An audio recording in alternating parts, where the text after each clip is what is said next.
Have you ever wondered what makes creative people tick? Where do their ideas come from? What keeps them energized? What kinds of things get in their way? Is their life really as much fun as it looks from the outside? Hello, I'm your host, Lily Pierpont, and this is ArtStorming, a podcast about how ideas become paintings or poems, performances, or collections. Each episode, I'll chat with a guest from the arts community, and we'll explore how the most creative among us stare down a blank canvas or reach into the void and create something new. In our inaugural season, ArtStorming the City Different, we dipped our toes into the vast ocean of creativity with a focus on some of our favorite creators of Santa Fe, New Mexico. That conversation was enjoyed by artists and non-artists alike because it showed us how we can all benefit from learning how to generate something from nothing, dream bigger, charter new territories, and solve problems in new ways. In Season 2, we're going to take that concept of generating our lives with intention to the next level. This season, we're talking about legacy, art as legacy, and how the most creative among us tackle this rich and deeply personal subject. Welcome to ArtStorming, the Art of Remembrance. This season, we're exploring death as muse. And today we're going to take that theme to its grittiest edge, gun violence. Now, it's audacious to suggest that art can heal such deep wounds, but my next guest, Miranda Viscoli, is proving that it's possible.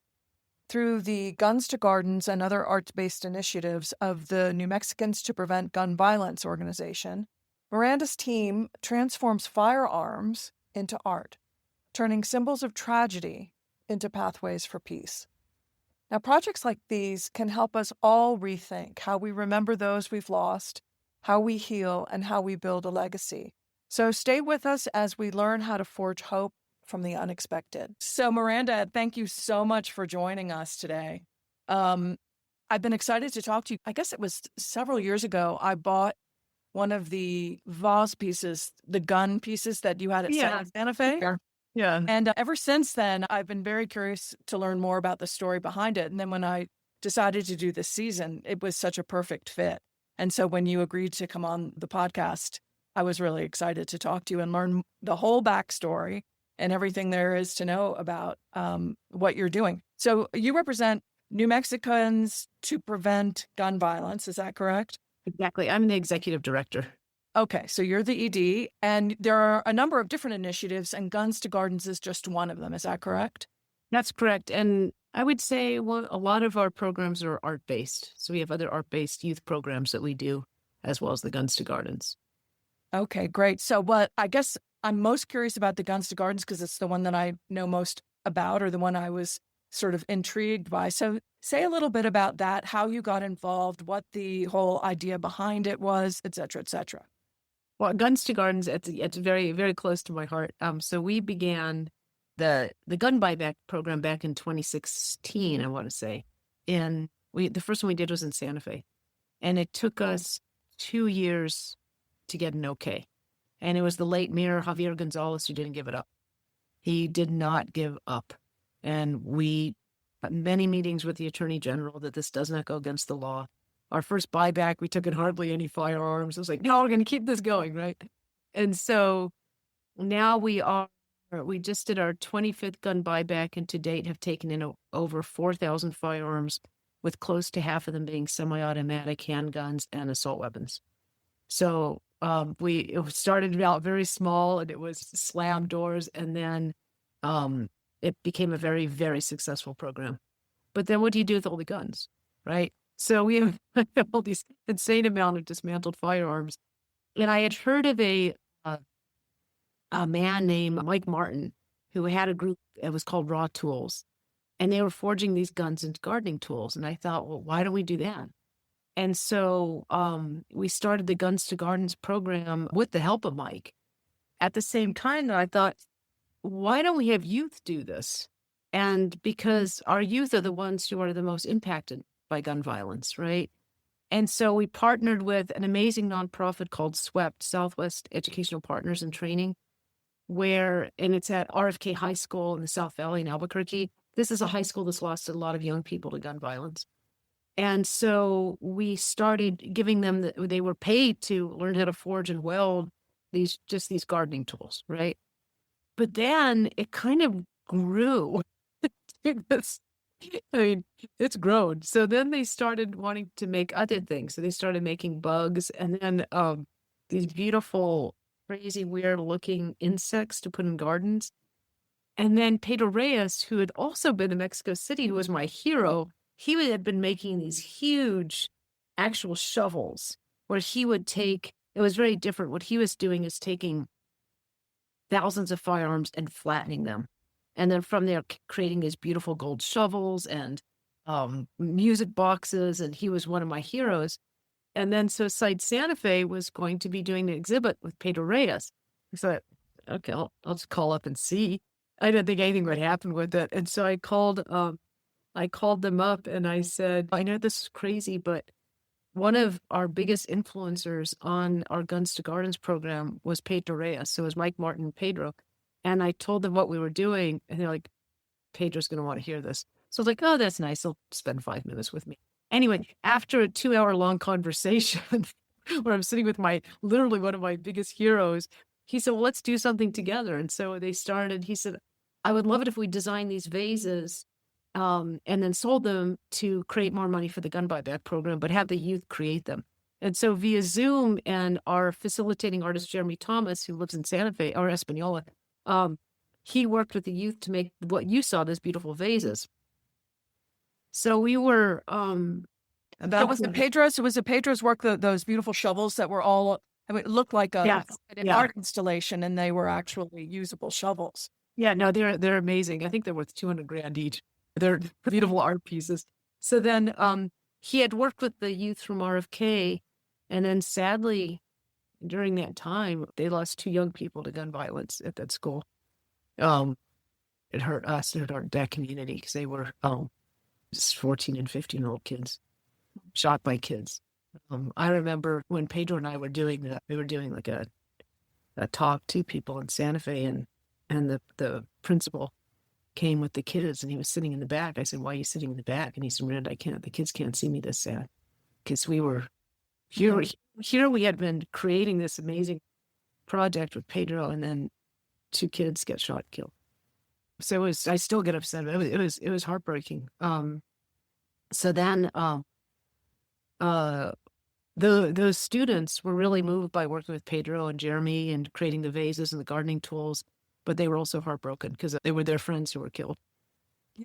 And so they spent the whole summer on their own creating a working xylophone and a fully functioning electric guitar in honor of those 2 kids, made out of the dismantled firearms that we had from Guns to Gardens. So that was in the back room. So I saw this entire, at Site Santa Fe, there was a room full of instruments that were also made. Those were Pedro's. Okay. And they saw those and they're like, we want to make one. So they figured out how to make their xylophone literally plays in key. So they figured this all out on their own, and they actually made a short film about it to honor those 2 young people. Pedro was so sweet. Via Zoom, they would have questions about the guitar, and so he would say, okay, try this, try. And so they're like playing with magazine clips and all these different types and Pedro was so amazing because he's like, just, you'll find a way. It doesn't have to look like mine. His were pretty polished, and theirs were pretty both as amazing, right? So they did that, and then we started growing the Guns to Gardens program with these youth and bringing in other schools. And we just unveiled, get this, the house the Guns built. They built a house out of firearms. They spent the whole summer building this beautiful, it's really a very large room that you walk into. It has a window that opens, and they took the barrels of the guns and they made the Zia sign, but it also looks like a target. So it has a double meaning. And then they made these beautiful chairs out of gun pieces. And a teacher said, do you want cushions for the chairs so they're more comfortable to sit in? And one of the student artists said, no, it should be very uncomfortable to sit in these chairs. Our friends are dying. Oh, gosh. Yeah, right? It's like, well, maybe we should listen to our kids because nobody told them to say that. Like that was what they wanted, right? And it's a beautiful piece. So now it collapses. We were actually trying to see if we can get it to Site Santa Fe, and it will travel around New Mexico. And we want people to sit in this room built by these young people, facilitated by artist Jeremy Thomas, so that people can really think about the effects gun violence is having on communities. Holy cow. That's incredibly inspiring. I'd like to see it be a national program, as I'm sure you would too. Well, we actually, Guns to Guns became a national program. Oh, great. I was working with Mike with Raw Tools and other people on the East Coast. It's not like I was some genius. It's like, let's turn guns into gardening tools. There were all these other groups that were doing very similar things. I had just bought the URL, Guns to Gardens. So I said, you guys, that's a good title. Let's all come under that umbrella and make it a national movement. So national movement that was created by many people, not me. I simply had thought of Guns to Gardens as a title and bought the URL. But there were people that had been leading this charge for a long time in terms of transforming instruments that kill into instruments of peace. Wow. So say a little bit about your intro to this, because I know gun violence has been one of the reasons I bought the piece, is that it's been, anybody who has known me more than 20 years knows I had an Instagram page or a Facebook page that was called Stay Engaged after that shooting in Sandy Hook. First graders. Yeah. So after that, I just lost my mind, and I started a page to try to kind of keep the conversation going so that it wouldn't get yet again swept under the rug. And that was many, many years ago. And it was, it was a passion of mine, just sort of my trigger. What was your entry point? It literally was Sandy Hook. So I was actually I knew nothing about the gun lobby. I didn't even know what the acronym for the NRA. I didn't know what it stood for. I didn't know why Charlton Heston was talking about his cold dead hands. I didn't know. I never really thought about it. I knew nothing. And then my kids were close in age. Those kids were 6 and my kids were 8 and 9. And at that time, I was getting my PhD at UNM in Mexican modernism and Mexican feminist art history. And so I really knew nothing about the issue of gun violence, but because I had always been doing research and now getting my PhD and doing more research, I was, pretty decent at it. So not because I'm a genius, but simply because I'd had the practice. And so I started researching the NRA and the corporate gun lobby in this country. And then I started looking at New Mexico. And at that same time, there was a horrible shooting where a young man shot and killed his whole family, 5, including a 5-year-old girl. And that was maybe 3 weeks after Sandy Hook. That was right in the backyard. And it was a tragic shooting where this kid should never have had access to firearms, right? And so from there, I couldn't give it up. It was one of those life-changing moments. I quit working on the book I was writing for my PhD and just immersed myself in New Mexicans to prevent gun violence. And since then, sadly now, probably because of my work, I know more people have been shot than haven't. But that's because of the world I live in at this point. But it's tragic how much it is affecting our young people. How I kid around, but I'm actually serious. I will, if I get shot, it will be in a school. I'm in schools from 9 to 3 every single day. And I know kids are bringing guns to school. I know that this is happening on a regular basis. And it'll probably be an accident, right? If it's like these kids don't want to shoot up the school, they're keeping it to do a drug deal after school. But the amount of firearms that are in our schools is heartbreaking. And they're just kids.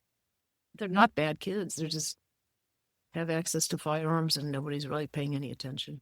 So do you feel like the program that you have initiated is, obviously, if they've built this room, they're taking this idea of turning tragedy and violence into art and delivering a powerful message out there to the world. So you seem to have their engagement in terms of wanting to stop this. How is it having an impact? It definitely is. So I was all there with a young woman who now is, we have young people at part of our gun violence prevention workshop that we do in schools. And so we have people who are credible messengers, right?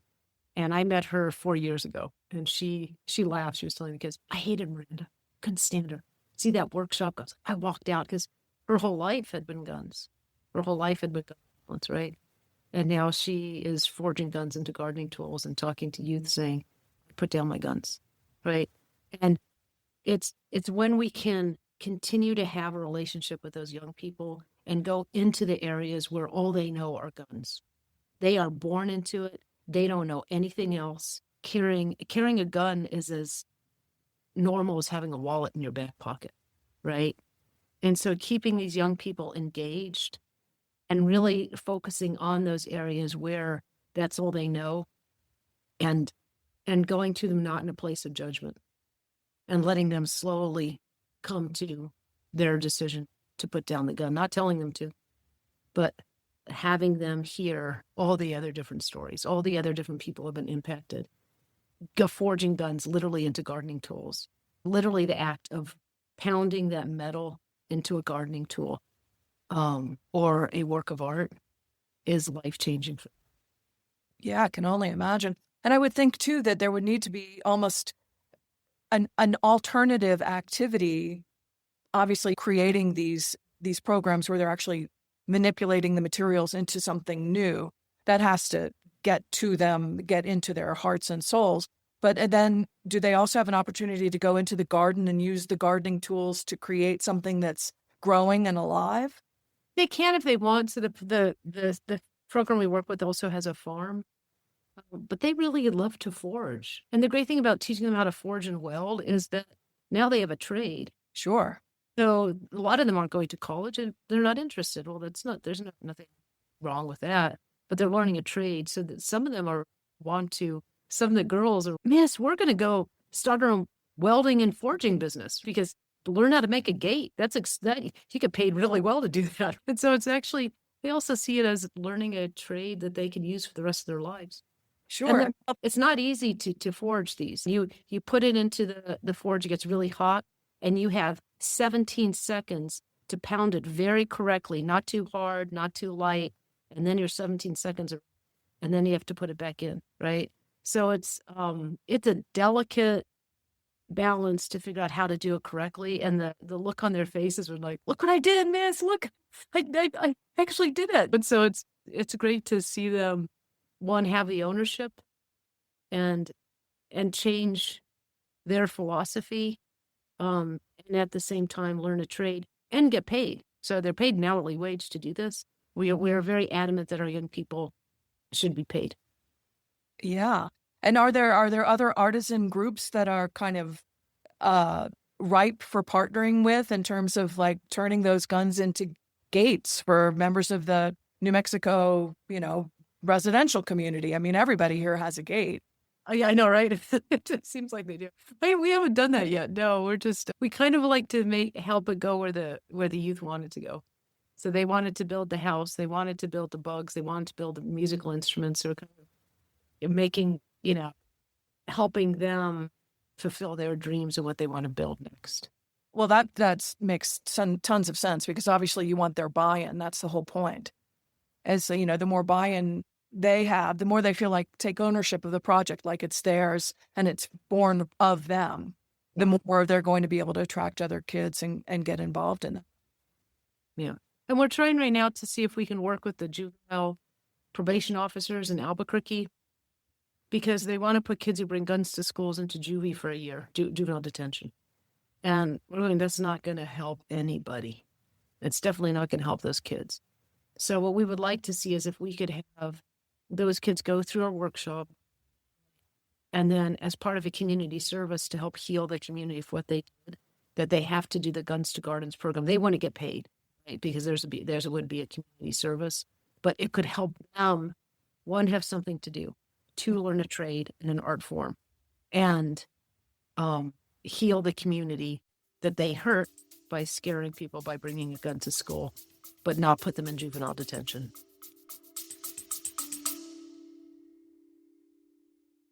I want to take another minute to remind you listeners that ArtStorming is a listener-supported nonprofit, and we need your help to keep the conversation going. Every dollar goes directly into programs that support our mission.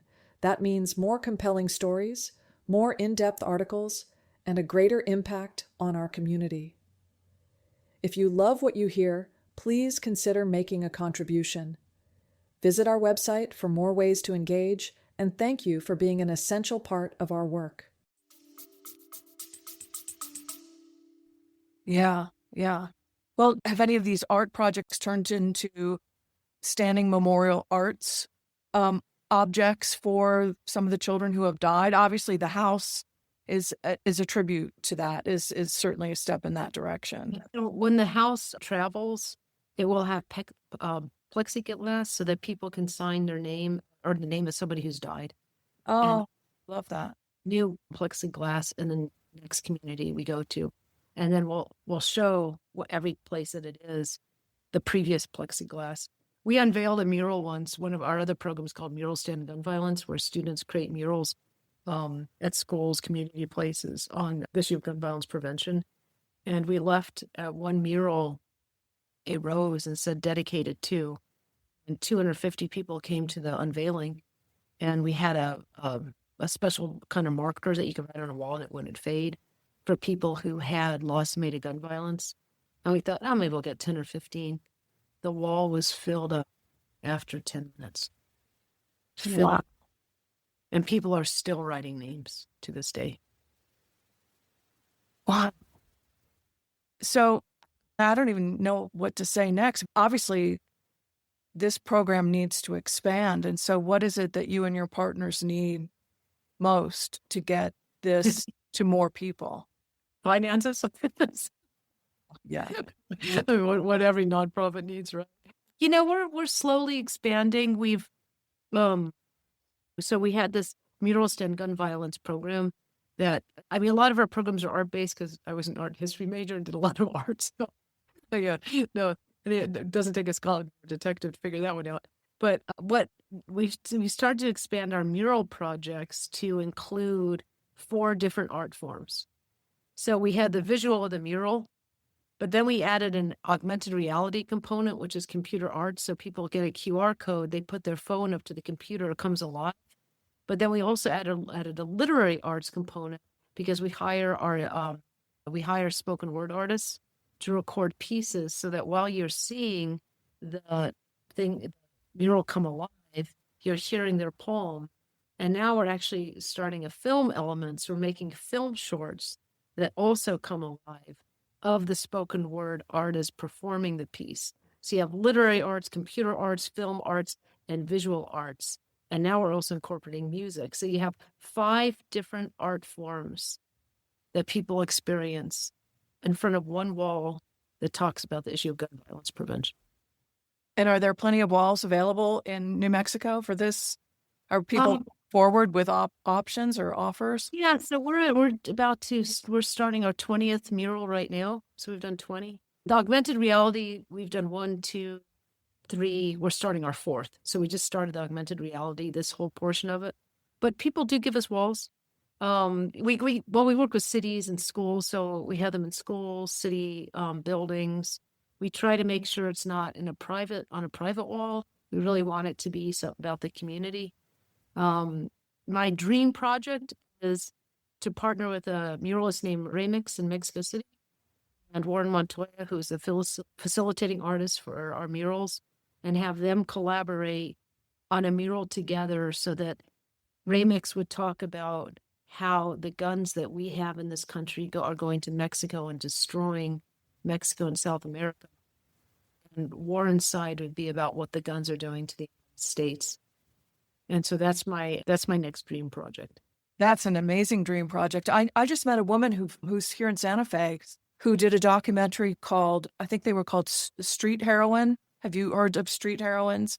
It's an incredible documentary about women from South America. I think they were Colombia, and I'm not sure, Mexico possibly, but they're all street artists. And it's the whole inside movement of women as street artists and how they're kind of breaking into it. And they profile women in Brooklyn, some of these South American women who've come up to the U.S. who are living in Boston and New York. It's an incredible documentary.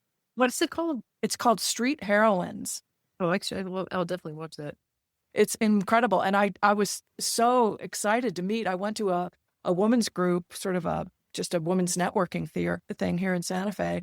And we all kind of went around and we were saying what we were up to. And she said that was a documentary maker and that she had made this movie. And I was like, oh my God, you're that person. I was absolutely starstruck because kind of like you with your with the people that you admire. And I just thought it was so incredible what she was done, because I'm street art is another sort of secret passion of mine as well. I'm fascinated. To take you on a tour of our 20 murals I would love to do that. from Espanola to Santa Fe to Albuquerque.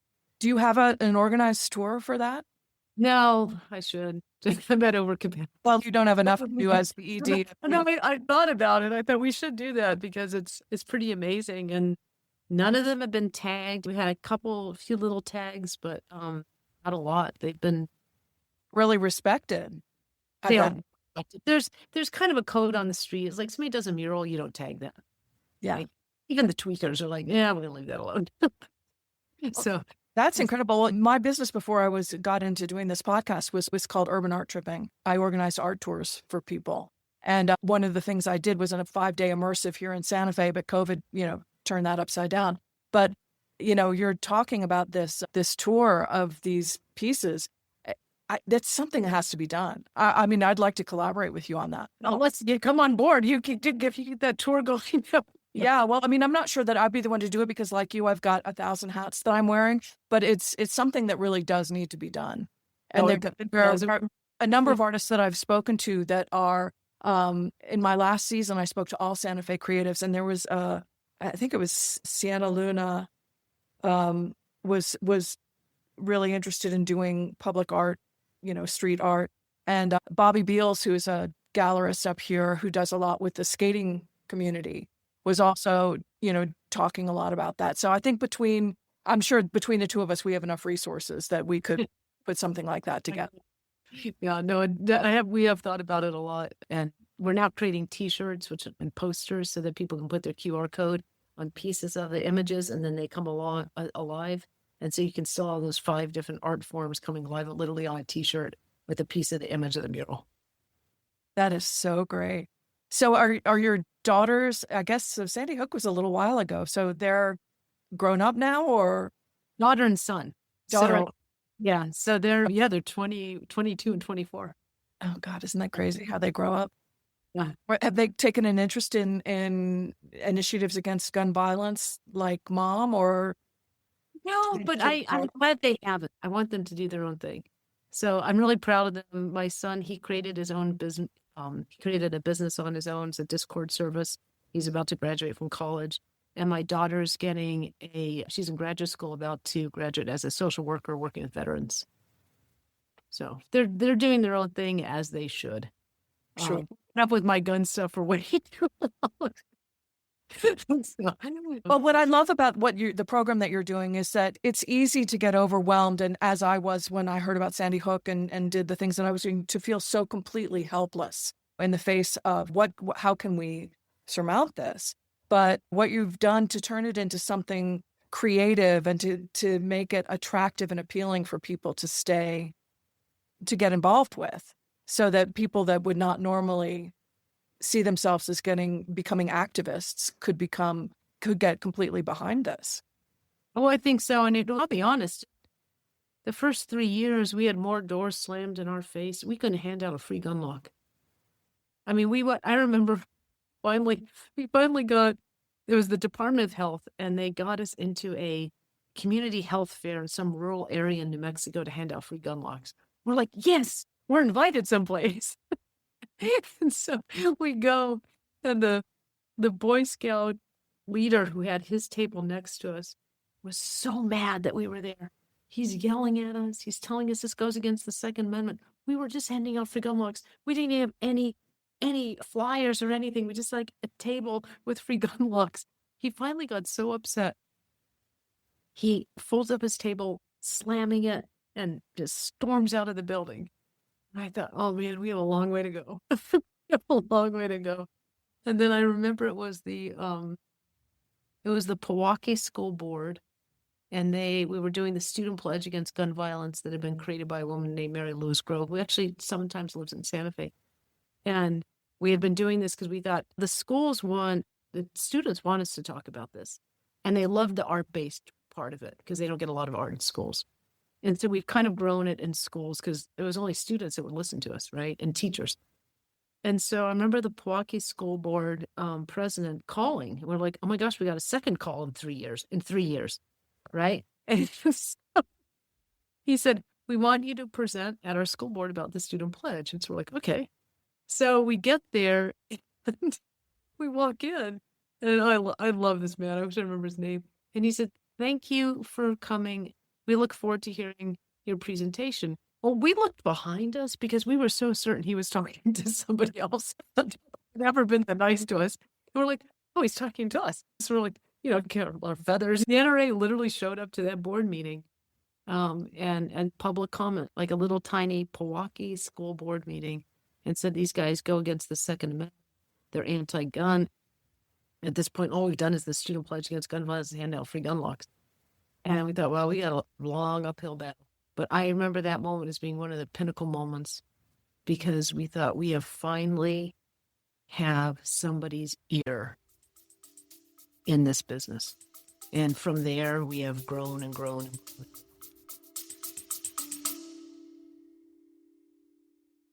We're going to pause here for a moment to speak to our listeners. If you like this content and want more information on our guests, their projects, and more in-depth ways to engage with us, you can find us on artbridgenm.org or our ArtBridge Substack. Please read, follow, and share our content. Your subscriptions, shares, and contributions help us grow our artistic community. Thank you, and now back to our conversation. It's so confounding to me that you would come up against that kind of resistance for just wanting to. I mean, I understand people don't want their guns taken away from them, but to want to end gun violence, who doesn't want to end gun violence, right? And to create programs that will engage people and give them the skills that you were just talking about by teaching them how to weld, and by giving them self-expression and all of these other things that are building better, happier, wholer, fuller human beings. How can anybody not want that? It was an uphill battle. Yeah. So now we have more doors open than are closed. So we're at overcapacity because we're finally being heard. But we've been around for since 2013. So 12 years? We're about to hit 13 years of our, but it's been a lot of work. It's been great work. Stressful, but great, the stories we could tell. Honestly, we should write a book because what we went up against, but at the same time, hearing the stories of our youth and what they see. And that's what breaks my heart is our young people, the ones that are living it, Are you familiar with a program here in Santa Fe called Little Globe? I can see their logo. They're organized around giving young people a voice and teaching them storytelling techniques. That's right. Through Yeah. film and mostly through film and video and other means similar. But I think that would be another incredible partner organization. And I don't know why, I just keep wanting, I want you to be supported. And I just think that this is such a beautiful, it dovetails in so many ways to so many other existing programs. And this summer I did something called Collaboration Lab, where I tried to introduce a lot of arts organizations to each other that didn't know that they existed, because we were trying to think how we could come together and address the funding crisis that was imminent and upon us, and how we could support each other through this whole transition, or hopefully it is a transition and not a permanent thing. But I got to learn about a lot of really cool nonprofit organizations in the arts that I didn't previously know about. But it would be one of the things that came out of that conversation was that we have to, not just art organizations connecting with each other, but arts organizations and food security, arts organizations and housing, arts organizations and ending gun violence, obviously. So it would be a natural crossover that, yeah, because I think is a great catalyst to change, right? It opens a conversation, right? Forging a gun into a gardening tool is a whole conversation, right? That brings the uncomfortable aspect of you destroyed the gun, but you're also creating something with it, right? And so I think that art it's our best catalyst to change, not our best, one of our best. in terms of how we can, through the communication of the visual arts, rethink our narrative. And I'm not anti-gun.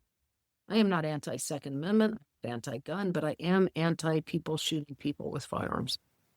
Simple as that. Right. Absolutely.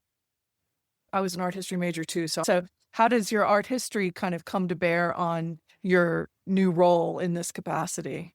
That's a good question. So when we were trying to just get doors open, it was through the creativity of the students that we found a way. I think looking back on it though, in terms of my working on my PhD and my major, what that helped me was with critical thinking and writing and how to formulate ideas in a concise way. And so I think if I really look at it, that was what was most helpful for me in terms of what I had been doing before. I probably wouldn't be as, I don't know if I'm good at it, but I probably wouldn't be, I don't know what the word is. Good sounds weird. Sounds egotistical, but it helped teach me how to come to the problem of gun violence in a different way, thinking outside of the box. How can we through the arts come to have a conversation about gun violence prevention, which is what Pedro Reyes was one of my heroes, because he was doing that in Mexico. Yeah, say a little bit more about him just so that our listeners can get a little. Go Google him. He's a Mexican artist who, he was the original person, I want to say, who made the shovels out of gardening tools. And he has videos of him working with the Mexican government, taking all of these firearms and flattening them out, making these beautiful tools. But then he also makes musical instruments and all these other different pieces to talk about the issue of gun violence prevention. But he also, that's not his only way, that's not his only subject. He has many subjects on nuclear disarmament, and, what are we doing with atomic bomb? And, so he really does a deep dive into a lot of different issues, climate issues. He's a pretty amazing artist. Yeah. And so is gun violence as prominent in Mexico as it is here? What's interesting about Mexico, and that's why I wanted to do that murals remix, is you can't legally own a gun in Mexico. But yet, whole communities in Mexico are being devastated by gun violence because the cartel has, right? And where are those firearms coming from? Us, and now China. So it's actually now both. It used to be mostly us, but now it's also China. And so you look at all these firearms are destroying so many communities in Mexico and South America. And these are countries that don't even allow citizen gun ownership. It's so crazy to me. And so obviously it's the gun manufacturers that are part of the big lobby that's preventing you from getting your job done as effectively as you could. Oh God, yeah. 100%. Yeah, it took me, so we first started, also what we work on is legislation, and we first started, there was not one firearm law in the books, not one. The NRA had ruled the House and Senate since the 1960s. And in that time had made sure that there were more gun rights. And so we come in and I'm like, okay, I'm looking at, where's the gun violence in New Mexico? Looking at the data. I was working with Johns Hopkins and still at Johns Hopkins Center for Gun Violence Solutions. And I was looking at domestic violence. And I thought, okay, this is low-hanging fruit. Somebody under domestic violence restraining order should not be able to have a firearm. We should be able to get that year. At that time, Governor Martinez was the governor. I had Republican support. Representative Nate Gentry, who was a Republican, was our sponsor. And I thought we can get guns out of the hands of domestic violence offenders.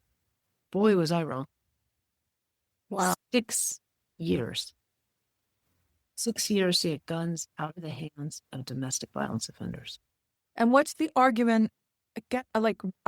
Help me understand what you had to deal with. Like, what was the argument against your very sound position, in my opinion? Those quote unquote girls, which I heard over and over in the Senate and the House, just are mad at their boyfriend and want to take away his God-given right to own a firearm. That's really what you heard. Over and over and over. And that's not fair to law enforcement. That's their most dangerous call. And I work with law enforcement, and they were insulted by that. Like, yeah, it's one of our most dangerous calls, and we go in to make sure that that person's safe, right? But that was the argument. We had one senator on the floor who said, "You're telling me when I grab my wife's phone out of her hand, that's domestic violence, and I can't have my firearm?" And I'm like, yes, sir. She can't call 911.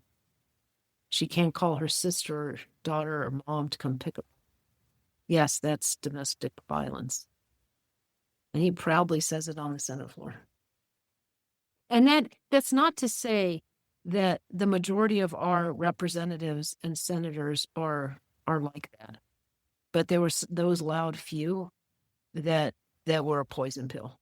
The majority of them wanted to, and I feel for some of our Republicans who they're like, we want to pass this, we really do, but we have to get voted in, right? And same with Democrats, they would be the same way, right? So there were the politics in it, but it was those Democrats that were against it.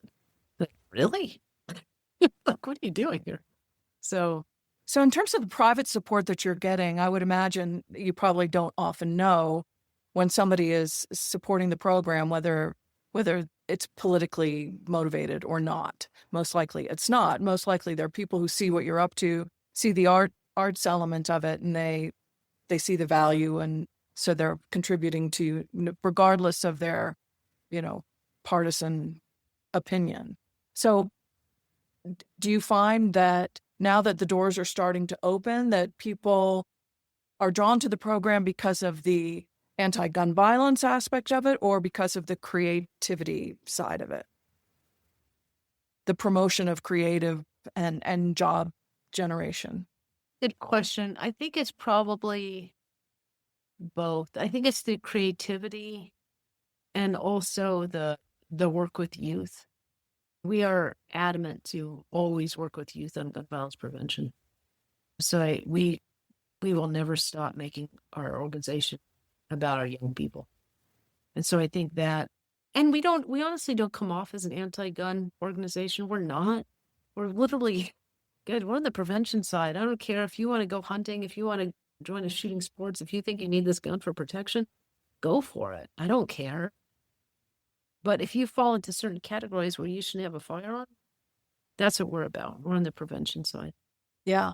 Well, I think I read somewhere, wasn't there also a time when it was difficult? There were laws that made it difficult for people to turn in a gun because in order for it to be destroyed, it had to go through some sort of process, and that your program has helped offset that. 100%. So that's why we started Guns to Gardens in Mexico. There was a need for it, right? So it's the stupidest law in any state. I think we might be one of the few states that has it. So let's say your husband has dementia and was a hunter, and there are 10 guns in the house, and his brain isn't working properly.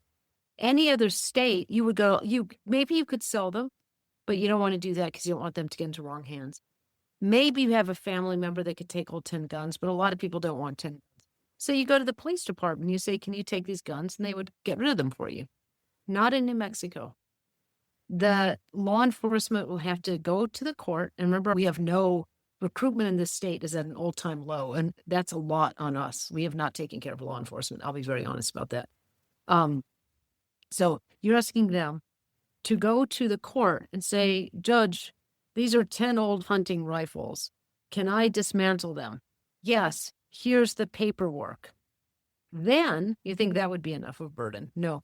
Then they have to go and find the one historian we have in New Mexico to look at this is what we have on the books, to look at that firearm and say, that is not a historic relic. You can destroy it.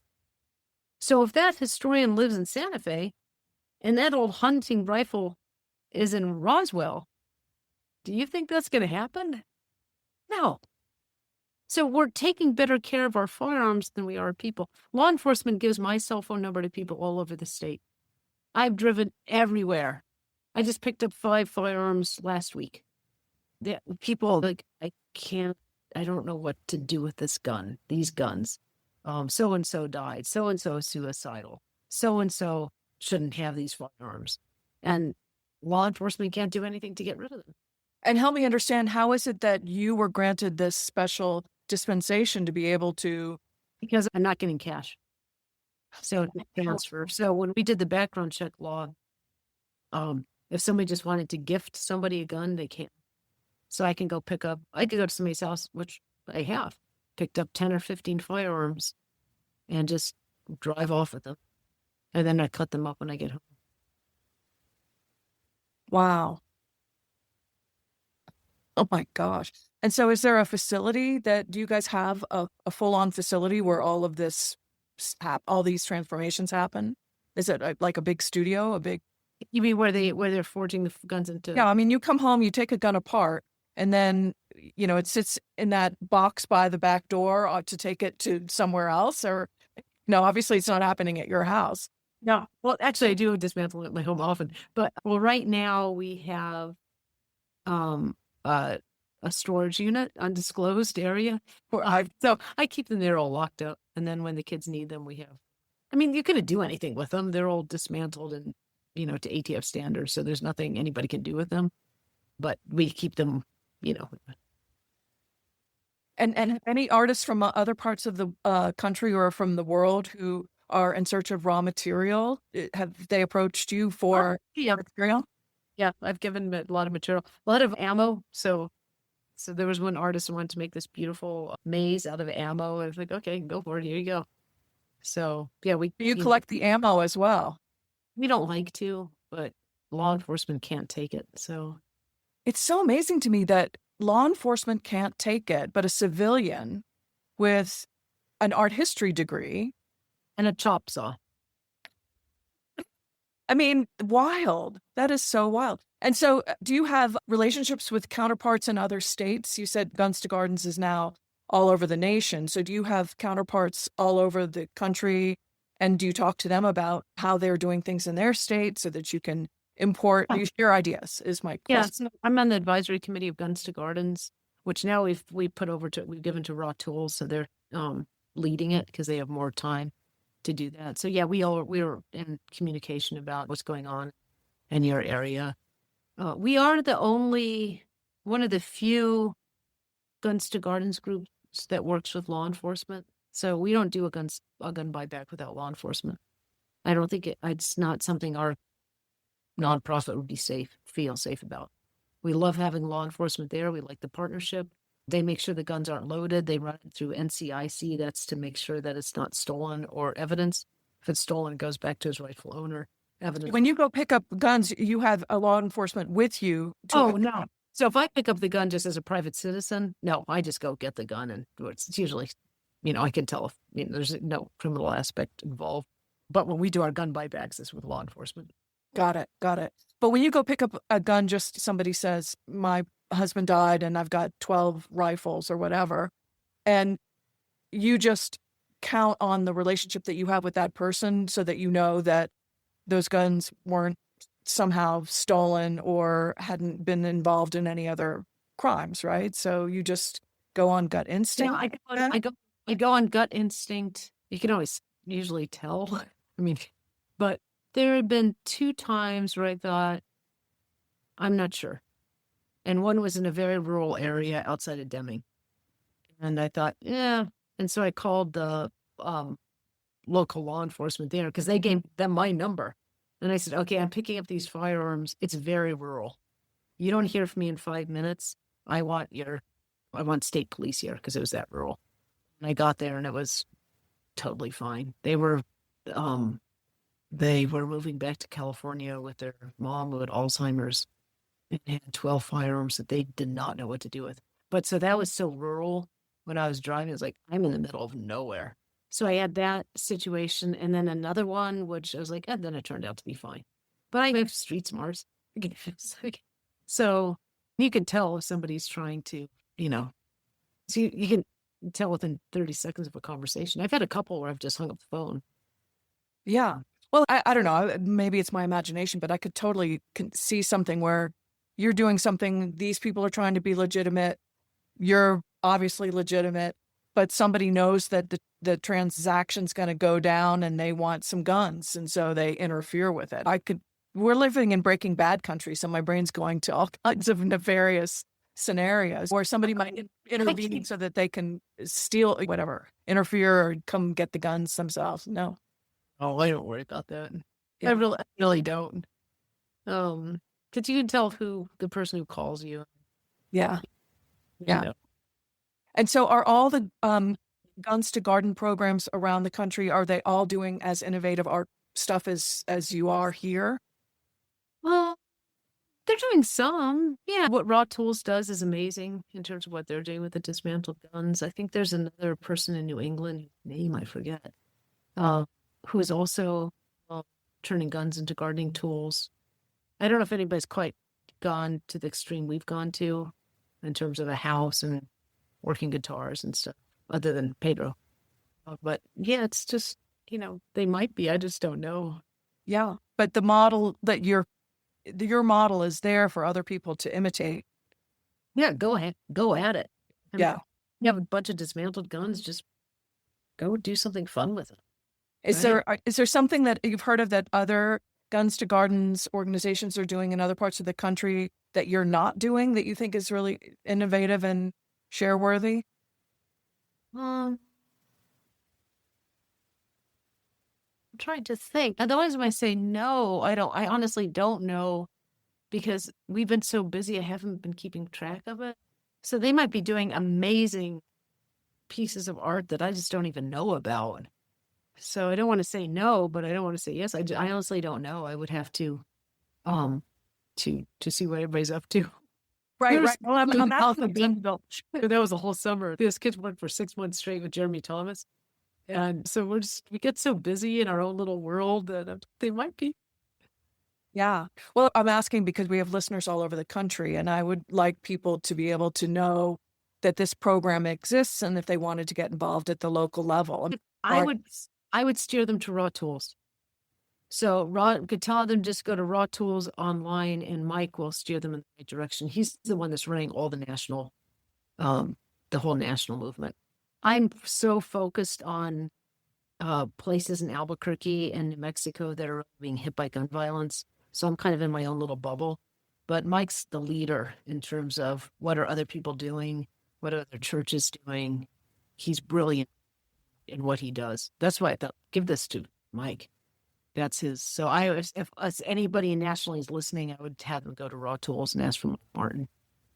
Okay. Yeah, that's great. And we've got, actually, luckily for us, we've got national and international listeners. And thank goodness gun violence is not as big an issue in Europe and other countries where people are listening. But I think it's probably fascinating to people who aren't beset by gun violence to hear about some of the things that we're trying to do here in the United States to end it.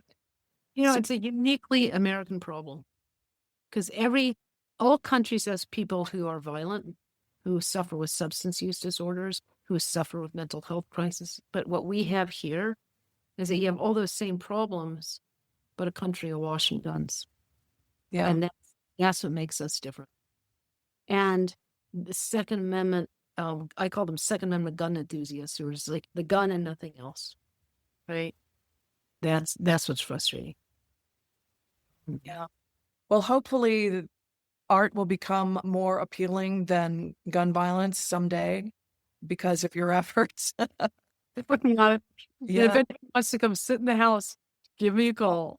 Yeah, well, so I want, definitely, is there a URL that talks specifically about the house that we can link on this podcast so that people who want to see it can come see it? We're actually working on that this weekend because we just unveiled it. But if they just put in, I think it was a KOB story, the house that guns built, they'll be able to find it. There's a link to the news story. But we will, hopefully in the next couple of weeks, we're going to add that to our website. Excellent. Excellent. Well, thank you, Miranda. This has been a really great conversation. I wish you so much luck. So great talking to you. Take care. Take care. Bye-bye. So thanks for joining us today.